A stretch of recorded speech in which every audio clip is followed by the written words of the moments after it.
Hello and welcome to The Pet Squirrel Speaks. Today is Tuesday, December 2nd, and this is episode 129, I believe. I am your hostess, Amy Beth, also known as the Fat Squirrel in Ravelry, and the Fat Squirrel, that's SQRRL, on Instagram. How are you?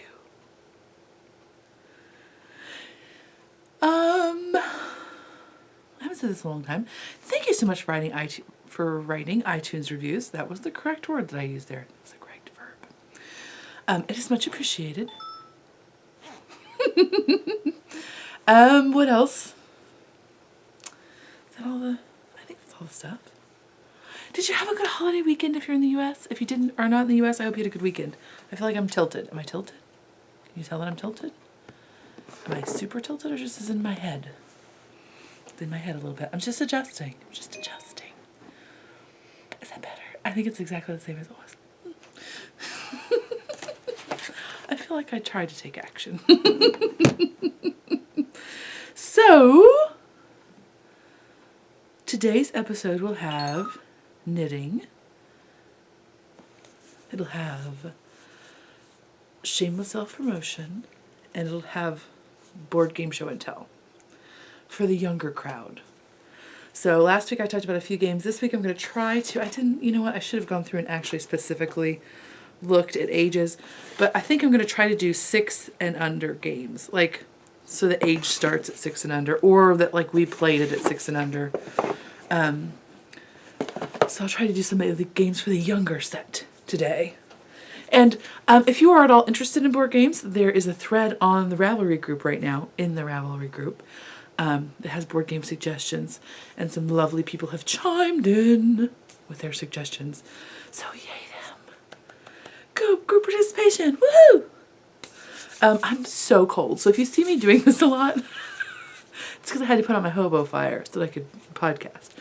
I think it's very cold. We had crazy traffic this morning. Toe had another dentist appointment.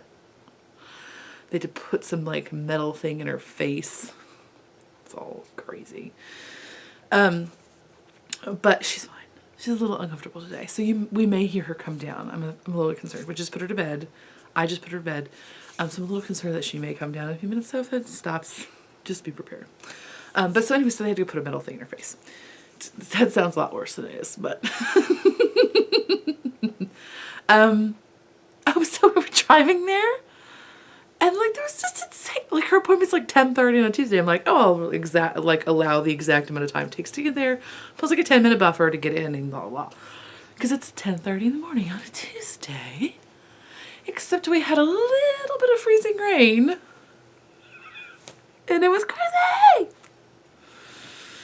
I think the accidents we passed like 3 or 4 accidents that had like really bottlenecked everything, but it didn't look like they were terrible accidents. They just looked like multiple car fender benders, but didn't look scary. I mean, it looked scary because even a fender bender is terrifying. Insurance won't cover the cost of my car. It's that thing where it's like, we'll give you the Kelly Blue Book value. That's not what my car's worth. My car's worth so much more than that to me because it runs. Anyway, so scary on that level. But I think everything was okay and everybody was fine, I think, hopefully. But it was insane. Do we have any shenanigans? I know, I'm just talking. I don't think we had any shenanigans. Oh, we did have some sort of shenanigans. Oh, we totally had shenanigans. What am I even talking about? They're not really that exciting, though. It's like the shenanigans of everything took longer than I thought this week. Like every project I touched suddenly blossomed into 4 times the like expected time allotment. It's insane. A lovely Thanksgiving. We had to visit with family. Yay that. Let's see what else happened. Oh, we put up our Christmas tree. That was part of the shenanigans. I probably complained about this last year. So if you've been with me for a while, which I know some of you have, hopefully you just like after a while forget things I say, because quite frankly I do. Right. But forgive me if you do have a lovely elephantine memory. Just, go get a cup of coffee for a minute. But several years ago, I'm thinking 3-ish years ago, my mother gave me a hand-me-down Christmas tree, which was much nicer than our current Christmas tree at the time. However, it was a pre-lit tree, which the theory of I love. I love the lights are the least exciting part of the tree, right? Well, the fluffing is also not so fun. You know, like the meticulous, like, floofing of all the branches. We have an artificial tree. I'll admit that right now. Because obviously we do. The story would not make sense if we didn't. But, so the lights are, I totally get the glamour of the pre-lit tree. And by glamour, I mean like mesmerizing enticement of the pre-lit tree. However, hers was, I think, one of the earlier I don't know what they're like anymore. Excuse me, I totally burped. Hers was an earlier pre-lit tree, and the first year we put it up, I was so excited. Not all the lights worked. So we kind of pieced and put some lights in and thought, well, you know, I tried to check them, couldn't find. So last year I knew that there were certain portions of the tree that the pre-littedness was not going to work. And it really stresses me out to have the dead bulbs on with the live bulbs, because then if something happens with the live bulbs, then you can no longer tell which one is which. And it's a whole thing, right? You get me right. So last year I tried to clip off some of the lights that I knew were dead. Well, there were quite a few, and it was quite a pain in the neck. Because even though this tree is artificial, it is somewhat deadly in its scratchiness. Like, it looks like I was wrestling with cats when I was done. I mean, mild-mannered cats. There were no, like, gouges, but still, it was all scratched up. Well, this year, all of the lights, the remainder, just none of them worked. Duh! So we had to remove the remainder of the lights. Which luckily this time, Tova and my husband helped me. We all got wire snips and were like, these lights were put on by maniacs. I get why they were like that. Totally get why they're like that. But these were some industrious light applicator people. They were doing they deserved a bonus. They had like French braided the lights into this tree. It was insane. We had to cut them out with wire cutters. So our truck floor was like scattered with the carcasses of a million twinkle lights. Looked like we were like the Grinches of all time. I got more lights, but I didn't get enough. There's part of the tree that's still not lit. It's the part that's not, I don't see when I'm sitting next to it though, so it may not get light. I don't know. It's fine. I love a Christmas tree, and I like lots of lights on a Christmas tree. My husband, this year, he's like, well, I just don't think we'll even need to, we don't have an overhead light in our living room. We have like the hanging, like we are still in college, IKEA paper lamps. They're not even from IKEA. They're like from Pier 1 Imports, because they're older than there was an IKEA near us. Remember when Pier 1 Imports had cool, like crazy kitschy stuff? Now they're too fancy. Anyway, not that they're too fancy, but I just miss those old days. Anyway, so we have like hanging paper lanterns. And so one corner has like one and the other corner has two. Well, then the corner that has two is always the corner I try to sit near, because of the, I need to see what I'm doing. He is also like of the opinion that no light bulb in the house needs to be above like 40 watts. Before I met him, every light bulb I owned was 100 watts. I don't think I owned one that was less than 100 watts. We have slight confrontation on this issue. But so the two lantern corner is now the corner that is closest to the Christmas tree. And he's like, well, I just don't even think we're going to need to plug in those lights, because that tree just gives off so much light. Really? He's convinced that we just don't even need the lights anymore because there's a Christmas tree. Really? I'm going to go blind. I have got to have lights on. And every time I turn the light on, he's like, he's such an old curmudgeon. Anywho, I don't know where the story's going. Oh, the tree. But it's fun. It's up and it's fun. Yay! I do enjoy the Christmas tree quite a lot. What else happened? We went and helped put Friends IKEA furniture together. My husband, our friends got a bunch of IKEA furniture because he has a home office and they're trying to like revamp and get it more organized. Hi, totally been there just recently. But so they went to IKEA and my husband was like, well, we can come help you put the furniture together. And after that offer was made, I was like, honey, why did you offer that? IKEA furniture is so stressful.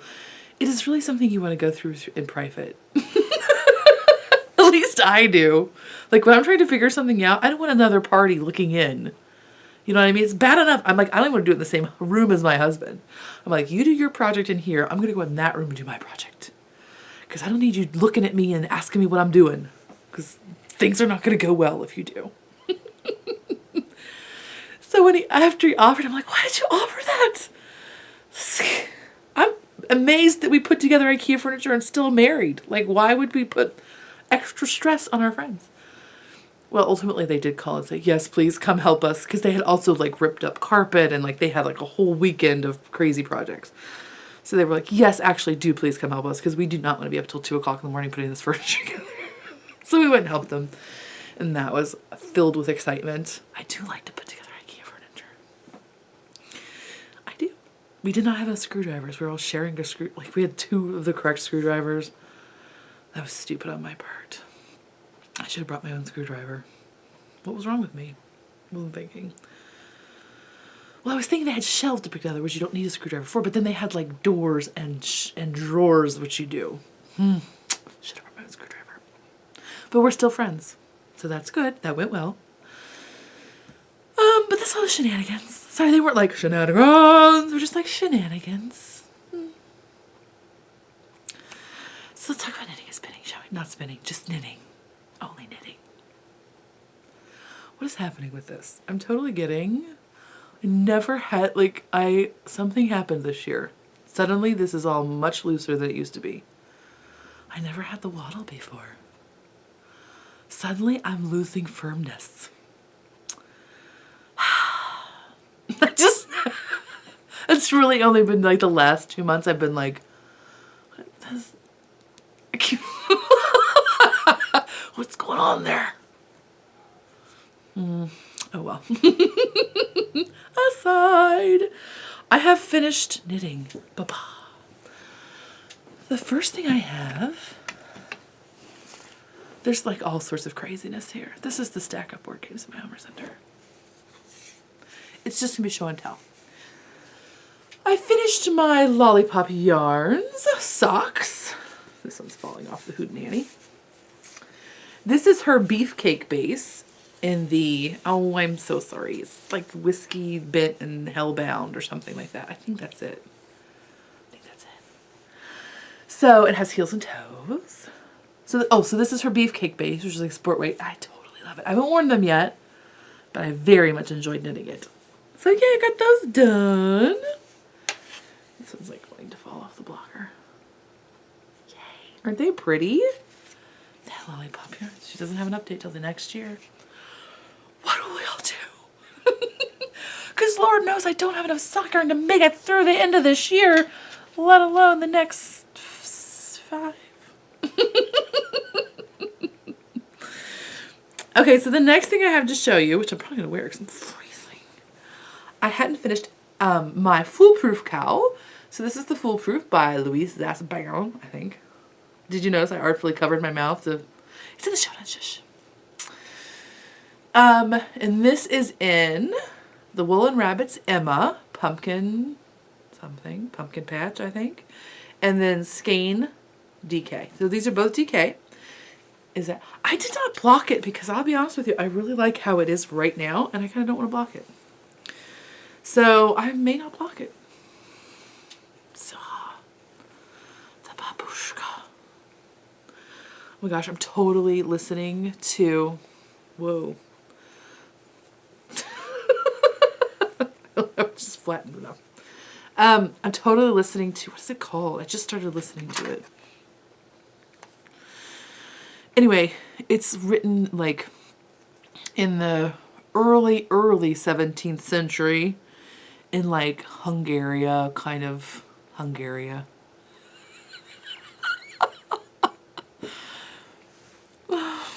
Bavaria, like It's not Bavaria, though. It's Hungary, which is, I guess that's technically Bavaria, right? Anyway, Habsburgs and stuff are happening. There's a crazy duke. It's great. Crazy prince, bastard. He's actually a bastard, as in, like, the literal meaning of the word. Anyway, I just started listening to it, so I'm now especially into Babushka. And all of those sounding names. The Bloodletter's Daughter. I thought that's what it was called, but I thought I was making that up. But anyway, I'm only... Oh, I guess I'm on chapter 11. Oh, no, I'm only 4 hours in, and it's like a 14-hour book or something. So, anyway, it's very enjoyable so far. It's 10 hours, 4 hours in. So I'm almost halfway through. Anyway, what am I talking about? Nothing important. That's what I'm talking about. Anyway, I'm enjoying that quite a lot. What else have I been listening to lately? Let's just talk about it, since I've got Audible open right now. Oh, upon the recommendation of the lovely Paula of the Knitting Pipeline podcast, I listened to a couple of the Agatha Raisin books. Totally enjoyable. Cozy Mysteries, English, Cabin in the Cotswolds. Oh my gosh, I'm interested. Sign me up. So I'm enjoying those. So I listened to the first two of them. So I've listened to Agatha Raisin and the Quiche of Death, as well as Agatha Raisin and the Vicious Vet. Totally enjoyable. But then what else? Oh, what is it called? I just finished that Discovery of Witches. I'm still trying to... I'm reading that, like I was listening to it. Now I'm trying to read it because I think part of the reason that I was so... I don't like that narrator at all. I'm not saying that everything that they've narrated is not good, but I just... Jennifer Ikeda, I guess is her name, is the narrator. It's a Discovery Witches by Deborah Harkness. I find these like modern, like this big trend of like witches and werewolves and vampires and stuff. Like, it's a little tiresome. You know what I mean? Like, it's just a little tiresome. But at the same time, like, it can't, like, you can't. That so did not come out of my giant body. So anyway, I want to like enjoy the, like, I love a book that's a series, because you only have to decide what to listen to and or read once, and then you get like at least 3 books out of it. When my daughter's totally like that too. She just said something about it today, and I had never mentioned that in front of her, and I was like, ah. That's a good thing you got from me. Well, maybe not a good thing, but not a bad thing. Yes, there's one not bad thing you got from me. Anyway, so then I just really, the narrator's voice just irked me. Eek. I didn't really realize it was the narrator's voice, because it's not like the voice is like like grates on me or anything like that. But it makes an already marginally intolerable book intolerable. I don't know why.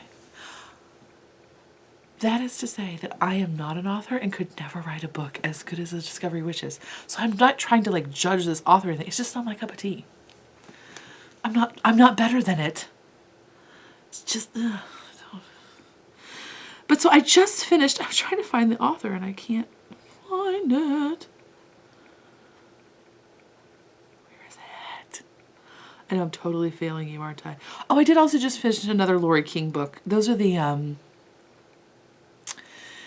Sherlock Holmes and the Apprentice, or what are they? What's the series? The Mary Russell books. So have you read any of those? Do you like them? I find that I've liked most of them. See, The Locked Room has got to be like 6 or 7, I think. I've liked all of them but 2.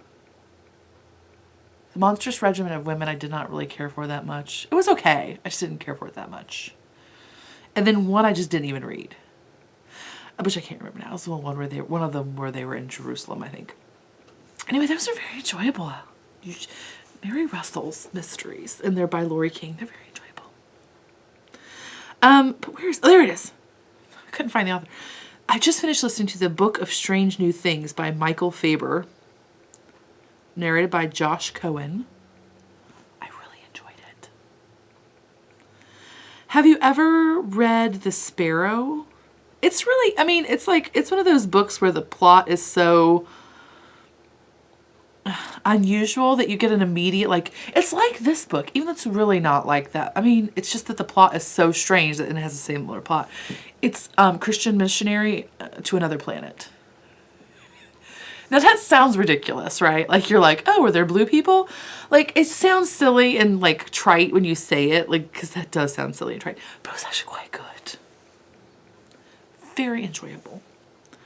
And The Sparrow is very. I haven't listened. I have not read The Sparrow in like 5-6 years, maybe. The Sparrow is by Mary Russell.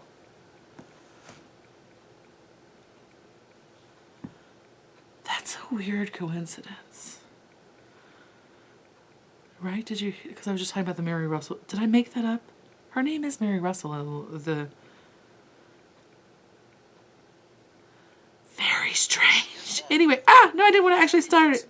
No, shush. Audible. This is probably like illegal and stuff. Stop.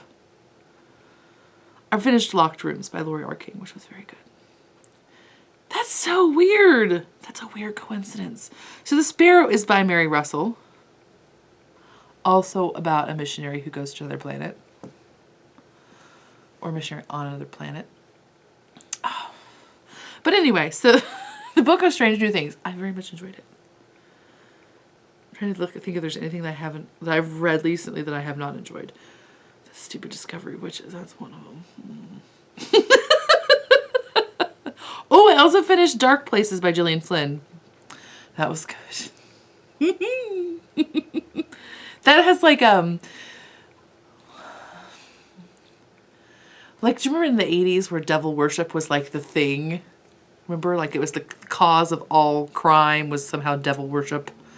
It plays on that, and like that's not the, I mean, that is the central theme because that's involved in the crime that's like going on throughout the book. But much like Gone Girl, the whole time you're like, what is going on? It would be very fun to read in tandem with somebody. Like if you promised not to read ahead, it'd be very fun to read together because you could just speculate. So that was an impromptu discussion of books, which I know I needed to do. Sorry. Not sorry. So the other things I have to show you, I don't have that much to show you. I'm not going to show you that because that's not very much happening. I did finish one of my Mama's Christmas socks. I finished it today at the dentist. So there it is. Socks that rock, lightweight in the Blitzen colorway. Just a plain old vanilla sock. She's a 56 stitcher on 0 double point carbons. So yay. Very pleased with that. I have like an inch of the cuff done on the second one. Woohoo! And then I have to show you this bag though because I'm not making them for everybody because it's such a weird fabric that I'm like, I think this may be something only I want. But isn't that cute? Doesn't it look like wrapping paper that your mama would have had? Right? I love it. It's mama wrapping paper bag. I love it. So anyway.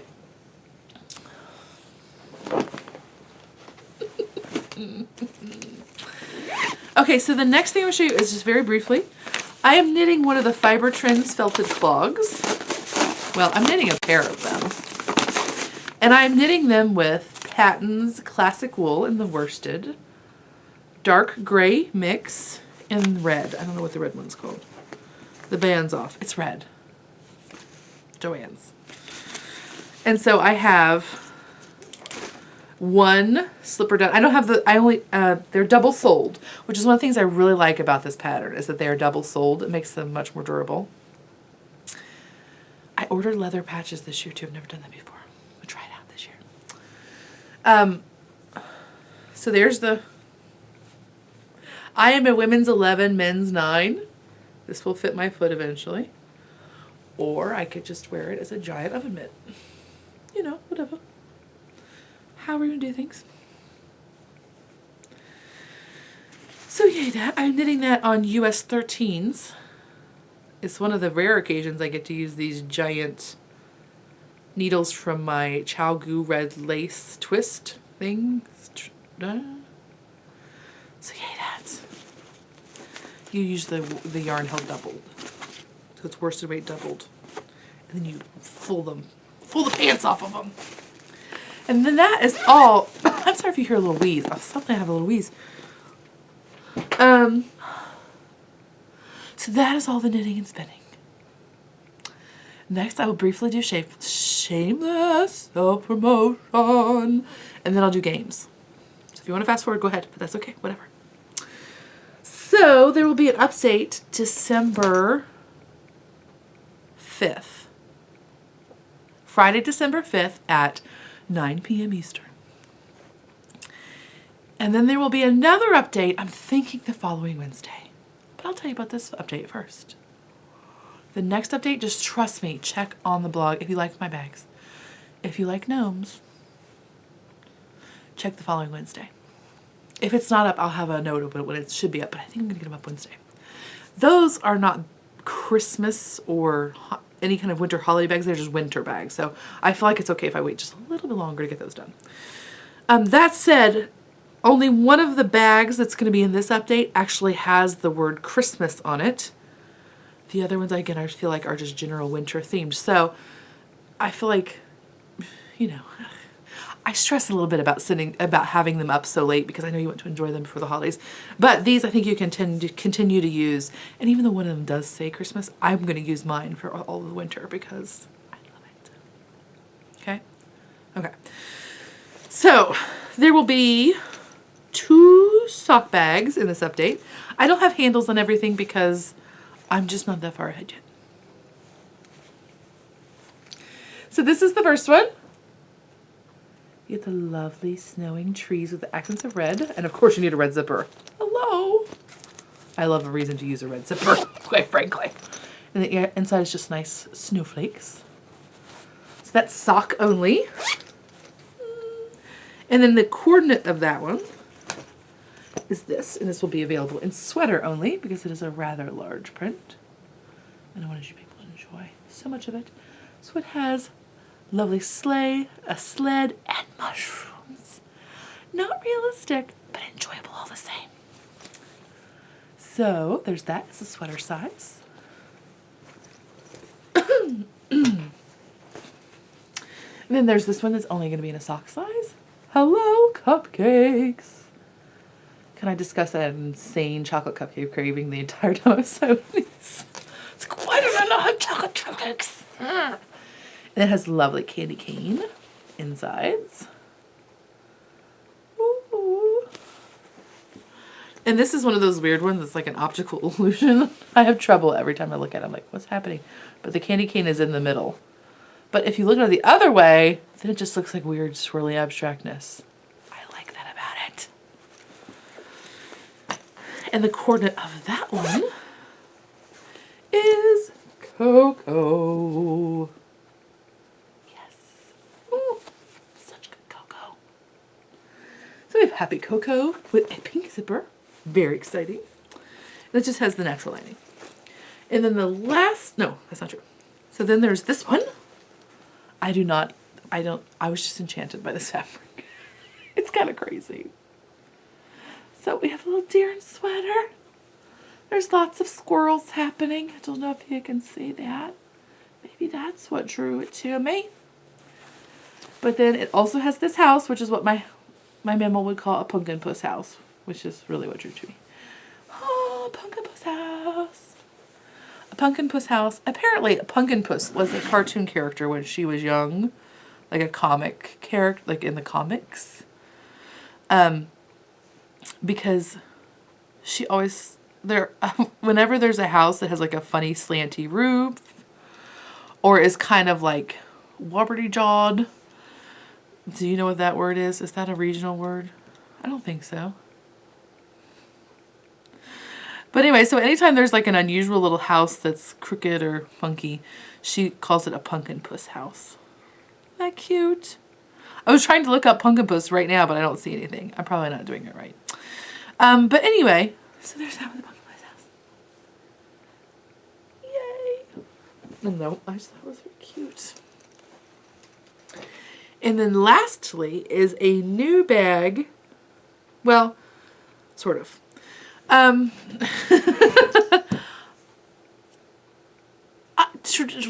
My business is primarily based on decorator fabrics, so they're a heavier weight fabric. And for example, I cannot do the little sock bags out of a decorator weight fabric because it's too much bulk for this size and it just does not work well. But my other bags are all based on decorator weight fabrics because I like my bags to pretty much stand up on their own if they're empty. Like that's what I consider like my measure of quality. When they don't stand up on their own, I get really nervous and I'll usually tell you about it. So even my bags that are with the quilter's cotton still mostly will just stand up on their own. Okay? Because that's, for me, that's what a wedge bag should be like. So, this has been the largest bag that I've offered. However, I do make another larger bag called an Aran sweater bag. And also, if you're ever like, where are all the decorator fabrics? It's just because this is seasonal. And I really like to do the seasonal fabrics, but they don't really make them in decorator weights. So, there'll be more decorator weight fabrics coming soon. Also, there will be Charlie Harper. There's going to be a Charlie Harper update in January, I think. They just released all the new ones. But anyway, so I struggle with, I would like to offer my largest size bag in the quilter's cottons, but I can't make it happen in terms of stability. So I really worked a little bit harder to make that happen, and I have. So this bag will be in this update. I think. It will be, but it may be like, this won't ship till Wednesday instead of Monday, you know. So this is my Aran bag. And you can see it's rather large. This is, next to it is the sweater bag. That's really not a good comparison, but it's basically 25% bigger than the regular sweater bag. So it's kind of jongus. And it just has the normal interior. It just has a more quilty batting. More quilty interfacing batting, whatever you want to call it. It is not quilted, but it has a heavier bag, and I wanted to test it out, and I think it's going to work out really well, and I really like this bag. This is mine, but there will be some just like it in this update. So yay, that. Isn't this fabric cute? It's the same, do you remember me showing you the ones that were like a red background and a white background? So it has like the little sheep that have a little Christmassy hat on. And there's also some reindeer. Sorry, my phone is like telling me things are happening in the world. It's not my phone, my iPod. So it's such a cute fabric. I love it. So this is a coordinate of that. It's not the same print because that print had like a linear thing happening. This is a larger all over print. One of the reasons I have not been inspired to do these really big bags in the quilter's cotton too is a lot of times the print is I don't feel like intriguing enough to do on a really big bag like this. But there are some fabrics that have a giant repeat which are very well suited to it. And I think this is one. I love it. So again, those will all be available December 5th at 9 p.m. Eastern. And just to give you an idea, this one has like 5 or 6 skeins of yarn in it of worsted weight, and it's still, I mean, there's lots of room. So I can put a sweater for me in this bag that is worsted weight, and I'm a big lady. Like I'm a size 26-ish. Okay. So then last thing is my game show and tell, because if you're not interested, I'll see you later. I tried to pick games that were mostly 6 and up, or ones that I felt were grossly mislabeled and should in fact be 6 and up. So, because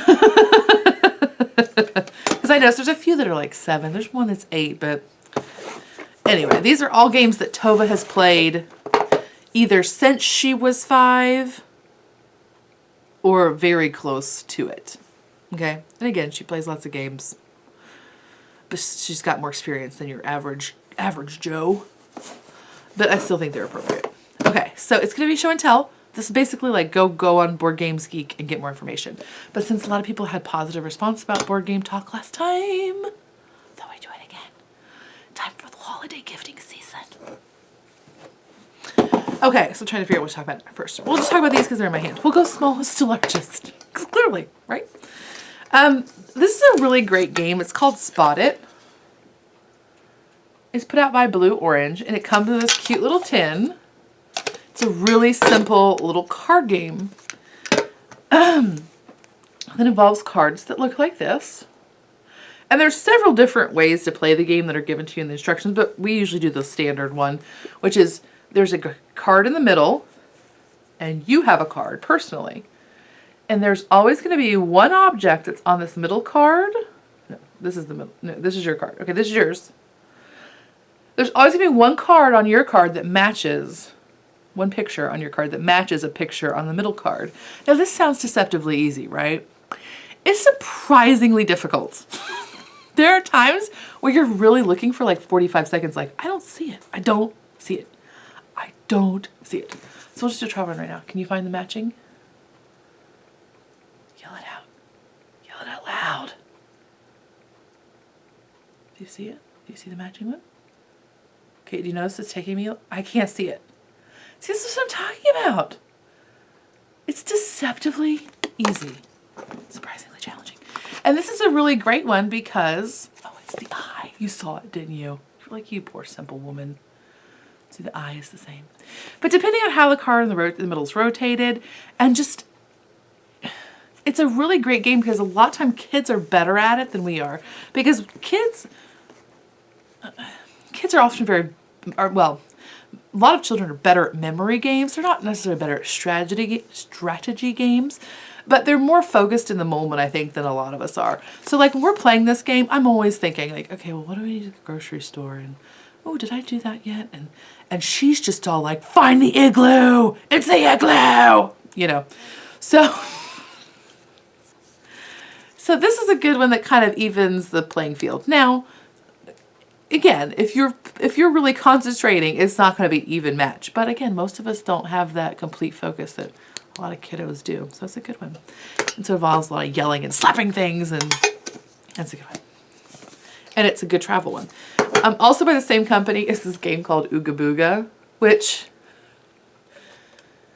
is just fun because again, it's based on memory. What happens is you end up laying this sequence of cards down, and like, so this is the first one, Ooga, and then the person says, I think it's, what is the last word you say? But anyway, they have to like say Ooga ha, you know. So then she lays her card down, and I have to say Ooga kiki ha, and then I lay my card down, and she has to say Ooga kiki rumba ha. This is actually change directions, but you know what I mean. So it just keeps building and becomes a memory game. See, Iggy, Ooga, Roomba, Booga ha. Did I say it right? I think I messed up. But anyway, so it just keeps building, and it's really fun because like one of them is Aka, for poop. Any game that involves poop, my child is into, and most others are as well.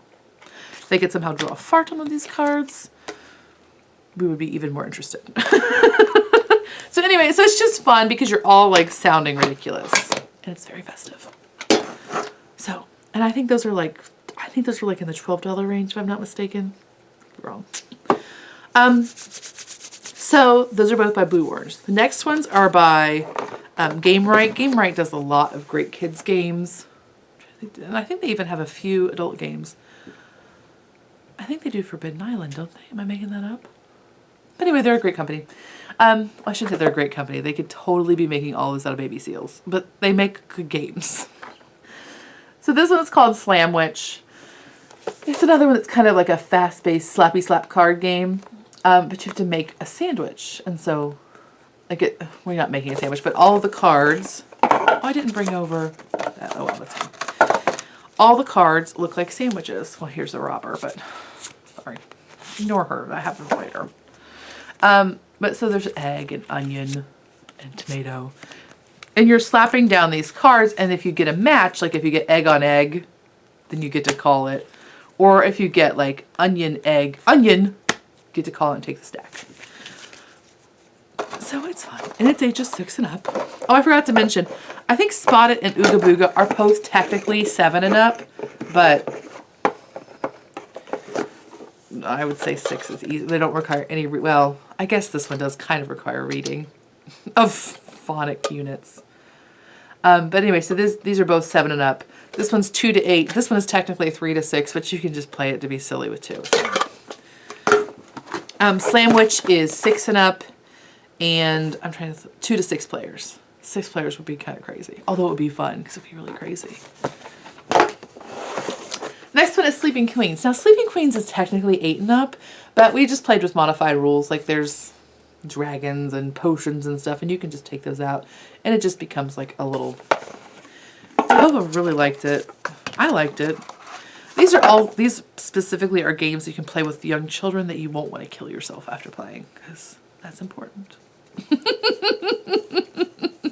Anyway, it has really great artwork.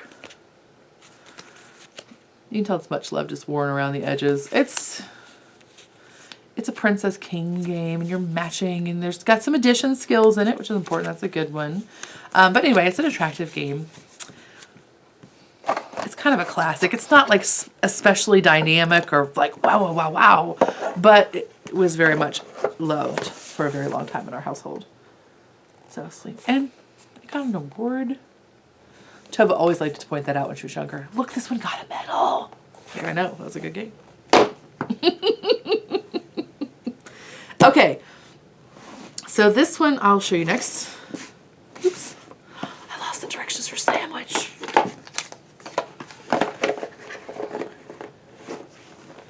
And yes, there are still games under the tree this year. I like them. Okay, so this one is called Falling Star. Catch a Falling Star, excuse me. This is by Three Magicians games. They make a couple of other really cool ones.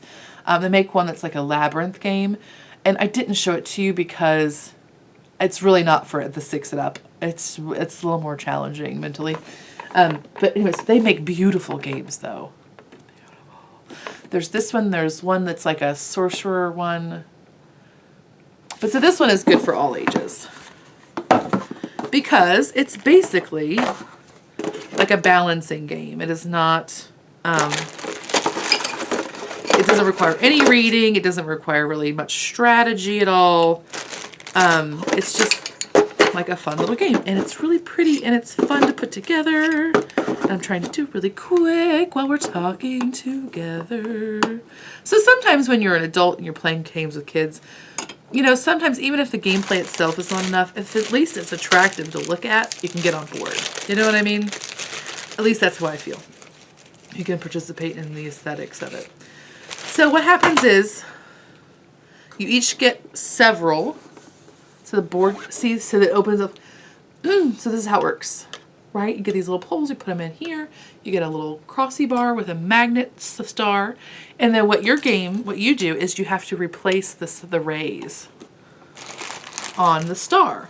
So you have these sticks that have a little metal bit in the middle, and you usually play all of those first. You know, everybody's got their own, and there's 3 magnetic points on this star that the magnets will stick to. So you do that, and then you get, you know, everybody puts their little stick, and then you get, oh shoot, you get the sticks with no magnetic. If I weren't just like holding this up in the air, that would have totally worked. So then you have to stack all those. And then you also have really shorty sticks, which are like half as long and very more challenging. So anyway, we enjoy this, and it's very attractive to look at and very enjoyable. And I believe this is a slightly more expensive game. I feel like it's in the upper $30 range, if I'm not mistaken. If you are buying games on Amazon this holiday season, please be sure to price check for yourself, because sometimes if Amazon runs out of stock, and then I know a lot of you know this, but I know some of you don't, and you can really get price gouged on something. Because a third-party seller will come in and jack, like they have Carcassonne right now, which is like I think the suggested retail might be $39, but you can get it for like $28, $30 on Cool Stuff or Fun Again Games, or even like Target I think has it. Anyway, so you get it for like the $30. They have it like for $65. So just, you know, make sure you're not just trusting that Amazon has the best price if you are looking through Amazon. If you have a local game store, yay. But just, I know most of you know that, but for that one person who doesn't know that, that just was really helpful information, right? So thank you for bearing with me. But so anyway, I really like that one, and I really think there are other games. We don't have the Sorcerer Hat one, or there's one with the cauldrons and stuff, which looks really cool. We don't have that one, but we have Labyrinth, and I really like it. It is challenging. It requires a lot of memory. So there's that. Okay. So then, why did I bring that over? I meant to bring Chicken Cha Cha Cha over. It's such a cute game too. Chicken Cha Cha Cha, speaking of memory games, is one of our favorites. Oh, maybe I looked it up and it's not available. No, it totally was available. I tried to check. There were several of our games that are no longer available. They're no longer in print. And so I tried not to use those. I think all of these are currently available. But Chicken Cha Cha Cha is one of my favorites because you get to have wooden chickens. And you get to put in their tail feathers. I think I've talked about it on the show before. But it's so enjoyable. It's by Rio Grande Games. You can look it up on Board Game Geek, of course. I'm on Amazon because it's just the quickest way to find it. But see, it's another memory game where you're going around this loop and you have to memorize, like, okay, oops. There's cards in the middle, and you need to, like, remember where they are, because there's cards in the middle that are like hexes or octagons. I can't remember. I think they're octagons. And they match the images on the egg cards that are around them. And so you have to remember, like, okay, the nest is there. Okay, so when I get to the nest, I have to flip that card, and then I can move my chicken. Okay, so the egg is there, and so I have to find the egg card in the middle, and then I can move my chicken. And so it's a race to get around, not to get around a fixed point, but to get around your opponents, to get ahead of your opponents. And as you jump over them, you get to steal their tail feathers, which is very exciting. Especially when your child whomps your behind, because she's good at memory games and you're not. So anyway, that's a really cute one, and I love it. I think it says on Amazon it retails for $40. But it is a very high quality, it is a very nice game. It's nice quality. It has very heavy tiles. It has wooden chickens! Come on, wooden chickens! It's so enjoyable. So then, again, sticking with the younger set, Kids of Carcassonne is ages 4 and up. So Carcassonne itself, I believe, is considered 8 and up, if I'm not mistaken. Well, I can't see it that far. I think it's considered 8 and up. Carcassonne is really not that challenging of a game. So if your kid is on that 8-year cusp, or 7-year cusp, I would say you probably want to go with the grown-up version. But however, this one does present a different strategy. So this one has much more kid-friendly artwork. Carcassonne has beautiful artwork, but this is very cutesy and fun for kids. And the people and they're all chasing animals. So fun. So if you don't know what Carcassonne is, it's a tile-laying game. So the tiles in this are much larger. So they're better for little hands that might not have the best dexterity yet. And it's simplified. In terms of Carcassonne, you have, you have monasteries, and you have, the fields, and you have roads, and you have cities. Well, this, you just have roads that you're building and trying to score. So it's a much easier concept. However, there's a different strategy in that you can have multiple, so you can only put, and that's the other thing, when you lay your tile, only a yellow person can put their person on here. Okay, so unlike Carcassonne, where you can always put your man on the tile you lay down, on this game you cannot. So anyway, it's very cute, and it's just, the artwork is really fun. The characters are both boys and girls. There's 2 boys and 2 girls. They're chasing farm animals, some of which are sheep, which I know was a seller for a lot of us. It's great heavy tiles. The people are bigger than they are in their standard meeple sets. So they're bigger, chunkier, easier to put your hands on when you're little. It's just overall a really cute game. So again, that one is ages 4 and up. I think we got this when she was 5, if I'm not mistaken. Maybe 4. I think think that's pretty good. I mean, as long as your kid can sit down for, what is it, 20 minutes. As long as your kid can sit and do one thing for 20 minutes, I think they'll be fine. No reading involved. And again, you can play it as easy or as difficult as you want to. Well, not as difficult as you want to, but you know what I mean. Never feel like you can't simplify the rules for your kiddos. Even now, when Tova and I play the regular Settlers of Catan, we still don't do the rules exactly as we're supposed to. Like, just because it makes the game go faster and therefore is more interesting. We cheat. We trade 2 for 1 instead of 4 for 1. I know, right? We're so terrible. Makes the game go faster. When you're like at that age, you don't need a game that takes that long. You know what I mean? That's what I'm saying. Sorry, the table's cheeky. Okay, so then speaking of Catan, there's also Catan Junior. And Catan Junior is ages 6 and up. It is just as easy as Carcassonne, I would say. So I think 5 maybe. I think 4, but 5 if you know.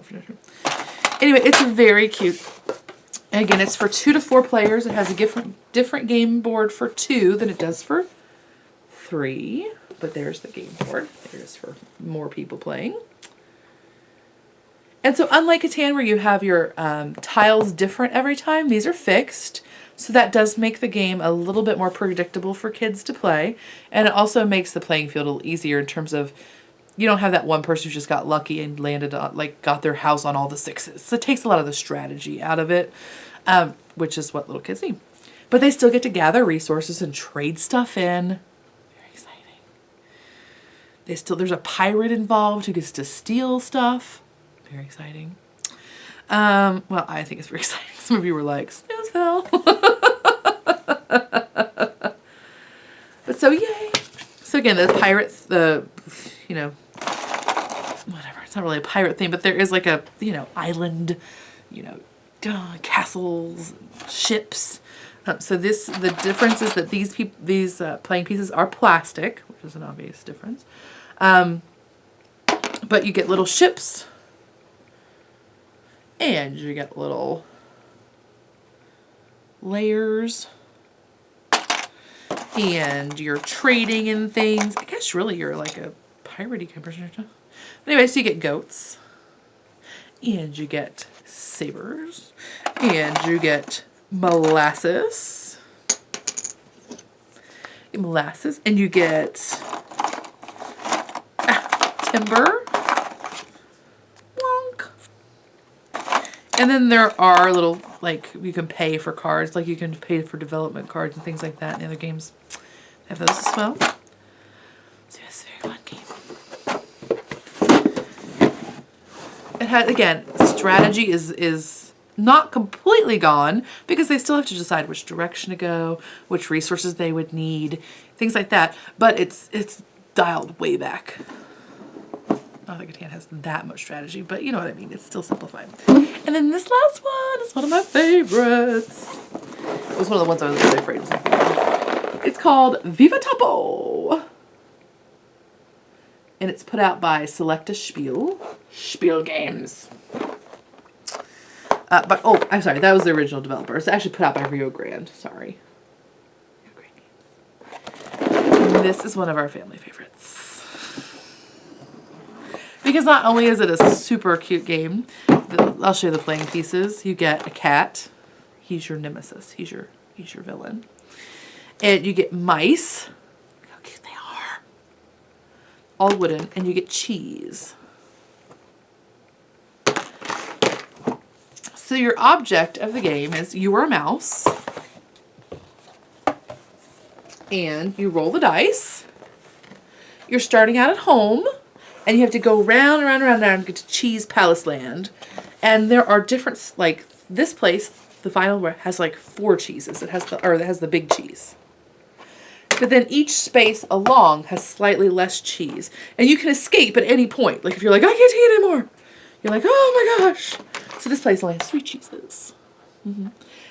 At the beginning, there's only 1 cheese. And the reason you might want to get off the game track is that as you are getting your mice You have like 5 or 6 mice, I can't remember. But as you're getting your mice out of their safe, comfy home and going on the road around to Cheese Land, Cheese Heaven, something, there's an evil cat. And it's going to eat you. And so what happens is the dice, it's a 6-sided die, but 2 of the sides have the cat on them. The evil cat. What happens is, as you roll, if you get a cat, the cat goes 1 space forward. Right? So the cat is like tooling around here as you are also trying to get around here. And if he catches you, he'll eat you. He eats all your mice. It's very dramatic. And so the fun thing about the game is it starts out the cat only moves 1 space at a time. But then once he gets here, he starts moving 2 spaces at a time. And it gets very stressful. This is actually one of the few games my husband will play with us, so that might tell you something. It's very easy. It's all luck. Well, it's primarily luck-based. There's some strategy to it, like should I get my guy off the board? Should I get him home? You know, there is some strategy to it, but it's luck-based, and there's tension of the cat. He's gonna get ya. So now that I've talked for an hour, I should really shut my face. Oh my gosh. So anyway, so that's again just show and tell. Just to put some ideas in your head. And then if you want to, you can go look on Board Game Geek to get more information. Or wherever else you might find information. There are some others that we have that are our favorites, but they were not available in print. Or they're not available currently. And I didn't want to send you down like eBay. Because I have been known to get a little crazy on eBay bid game. I'm just saying. Also, all of the HABA games, H-A-B-A, we don't have any of them that are currently available, but those are always good, and lots of times those are for little ones. They're very attractive. Again, they're not necessarily challenging games or that engaging for grown-ups, but they usually are pretty enough. We have one that's called like Frutarelli. I did look it up; it's not available. But one of the playing pieces is a badger. So I'm like, okay, I'm in. If I can be a badger, I'm in. I don't know why, but I'm in. So anyway, that's enough of me rambling. Next week I'll try to talk more about a few more board games. And maybe I'll have some knitting done, I don't know.